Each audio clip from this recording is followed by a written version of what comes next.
Cars really have lost their way, man. Ain't do no drift, fool. Hi guys, how are you? If you actually look at how strange this is, there's a man over there looking at his car, talking to himself.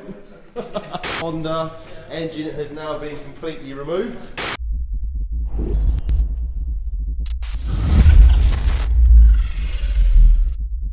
Good morning, you lovelies. Welcome back to another wicked Monkey London episode.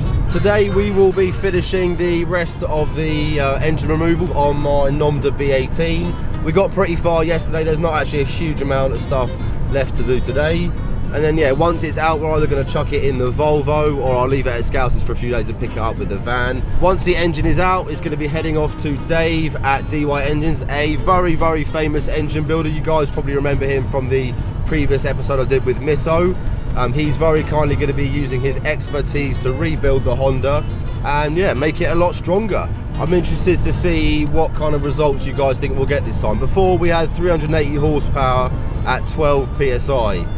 Which was pretty decent figures. That was obviously on a completely stock bottom end, which lasted all of 6 days, thanks to John. Hopefully this one will last a little bit longer. The rebuild's not going to be mad, probably just things like forged pistons, forged conrods. We might do like a sleeves block, which is quite a sort of popular thing when you're trying to run big horsepower in these Honda lumps. The setup's going to stay the same, the turbo's going to stay the same. All we really want to do is just make the engine a bit stronger, up the boost and get a few more ponies. I might also consider putting some cams in as well. But yeah, I'll have a chat with Dave over the next few weeks and sort of see what he recommends. Oh, before we forget, look at these, man. These are not the finished product. They're literally my first sample, so I can kind of feel the quality and get the sizing right. But look at these. Sick. Monkey London drift gloves coming up. They're actually going to be a lot brighter pink than this, and things like the Kevlar stitching is all going to match in colour. They're very, very similar in quality to the gloves you get in Japan, but what I've done differently with these are, rather than having the palms in white, which look great when you get them new, but honestly after a couple of drift days they look like absolute shit, especially if you're sort of getting out and touching dirty cars and stuff. I've actually gone for a black palm, which is a little bit different, and yeah, will stop the gloves getting ridiculously dirty. It's exactly the same material. Like most motorsport gloves, they're all Nomex inside, which is really high quality. Like all my stuff, these are going to be absolutely sick quality. They do cost me quite a bit of money to buy. I want them to be great, and I want them to be great for you guys as well. So rest assured they're going to be savage. Onwards! Performance Carson. What a beautiful day here in England, Shire. Look at that, the sun is shining. Good morning, Mr. Carson. He's hiding up here somewhere. Where is he? How you doing? Very good, how are you? Good. What are you doing? Sorting out my fucking tyres because they're a fucking mess. There's many tyres up here. Mr. Lewis, Mr. Mitty. Hi mate. Mornings. Hi. Mornings. Oh, Fat Pete's. I'm just chopping up this rather posh GT86. So these things here, in their wisdom, Toyota decided to put nodules on the end of the chassis. So this stuck out like an inch further. It was like all the way out here. Which, like, I've no idea why they would do Maybe that. just because they had little small wheels. Probably, Yeah. and normal ride height and stuff Yeah, like that. But I had to cut it down previously, but it's still, I put even bigger wheels on, so now it hits again. So I've literally got to cut part of the chassis off and I've got you. put it So out the way. effectively just shaving that down. And next up, you're under ceiling, all under here. Yeah. Quite a messy job, but quite worth it. Long term. I'm definitely going to get Lewis or Simon on the actual spraying, because those guys just... If you want to protect your investment, Yeah. absolutely underseal it. Even just driving them in the summer when it rains, you get water ingress. It does give you another level of protection. The only thing that like really helps if you're not undersealing is if you've got a massive oil leak. And if you have a lovely Japanese whip or any old school whip and you want to get your car undersealed, where'd you come? Carson Performance, mate. It's the one. Mr. Lewis. Oh, where's Scouse? I've got you today. Swapped out.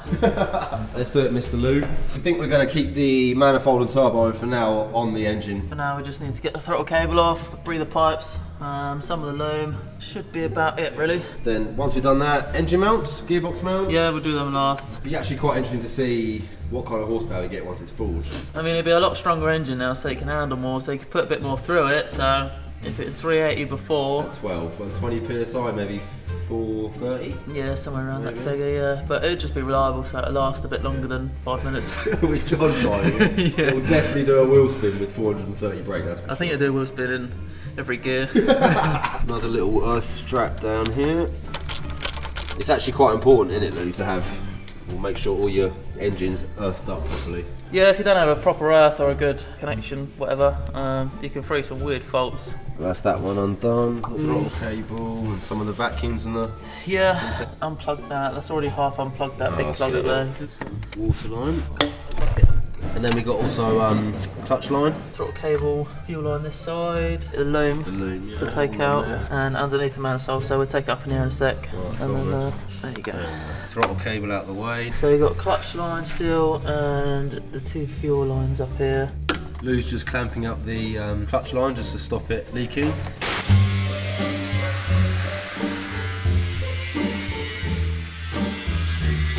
Clutch line off.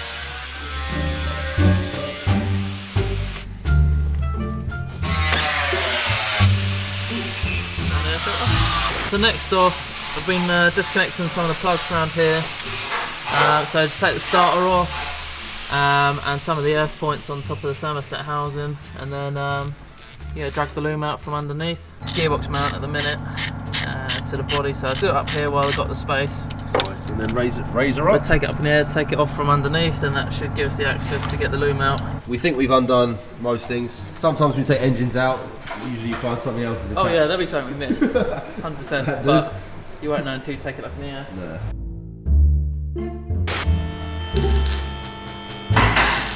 So we can get to the gearbox mount, which is good. If you guys look up here, Lou shines his torch. We've now just got the kind of rest of the loom from underneath that we couldn't reach from the top. Things like the alternator.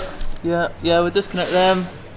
Try and pull the loom back through. We can take the gearbox off mount now. Yeah, go from there.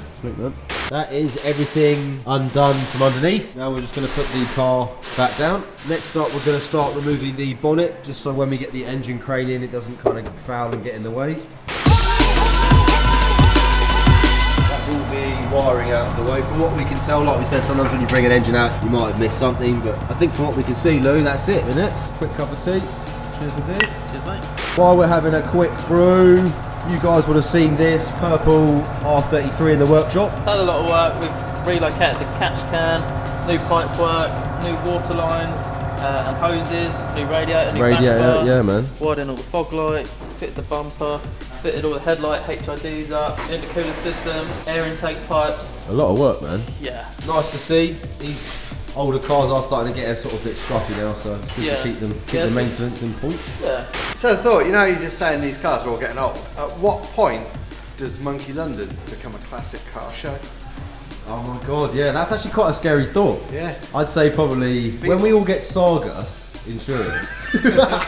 It's weird to think though, isn't it? Because maybe the next generation's coming up, maybe they won't be interested in cars like this. But technically that's the next one from that. But then everything else is so electronic. Yeah. Cars really have lost their way, man, in a big way. I think in my opinion. Health and safety gone mad. Like everything's just so samey now, and I hate to say it, but the build quality's shite. You know, stuff isn't built to last like it used to. It's got a much smaller shelf life. It's fast. Well, it's designed to crumble. It's fast, but it falls apart while I've got the inside it falls view. apart while it's quick, which I don't know, man. I'd rather have it a bit slower and last a bit longer. I've had the inside scoop, and cars are definitely not built to last. They're not, man. And I've seen it even like a friend of mine just got a C63 estate, like £100,000 car, brand new. Sick car. It's sick, but then I went and sat in it, and like, the plastics and the quality of it, shit. Engine crane is upon us. Okay, engine hoist is in place. Now we just need to get a bit of chain or rope or seatbelt. Oh, Seatbelt, I don't know where they come from. Seatbelt's decent. Ain't do no drift, fool! I'm not sure if I feel like a big black man from the 90s or some sort of sex slave. I'm going to hoist up the engine. Jesus Christ. Hi guys, how are you? What's going on, Lewis? What are you doing today? Yeah, I'm all good. How are you, mate? Have you got anything to say to the viewers? I love JDM. Hello to you viewers. Today I'm at Carson Performance.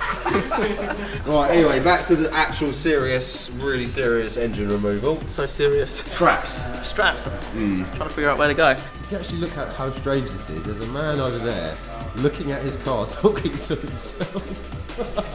You look like an insane person talking to your car, man. Are you vlogging right now? Hi. Hi, welcome back. Engine is now all strapped up. Take the engine mounts off, and hopefully, as simple as that, pedaling with your hands. That's one bolt out. There we go. We've obviously still got the gearbox attached, so a lot of the weight is going to go to the side. We should be alright once we undo this mount. Right, that's the mount bolts out the way. We're just going to basically move the mount just so we've got a bit more access.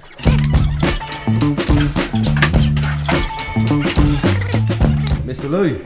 She's out. Sick, man. One B18 in the flesh. Quite cool to kind of see the turbo kit all fitted up with the engine outside of the car.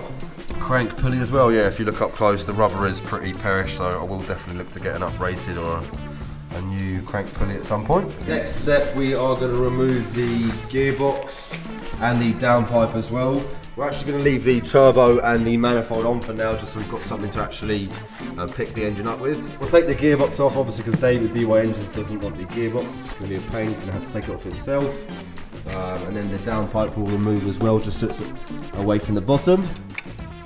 There we go, downpipe safely removed. Should hopefully be the last bolt, and then the gearbox should just, theoretically speaking, drop on the floor. Mad to think these boxes as well. I mean, I don't know what it's going to be like once we up the boost and stuff, but it's mad to think these boxes can take that amount of power. So I think we're pretty much done, aren't we, Lou? Yeah. We're going to leave the turbo and the manifold on like we said.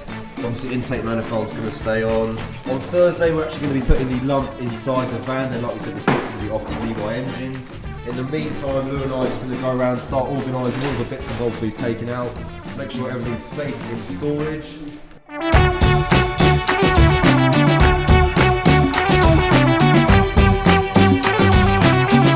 As you guys can see, Honda engine has now been completely removed.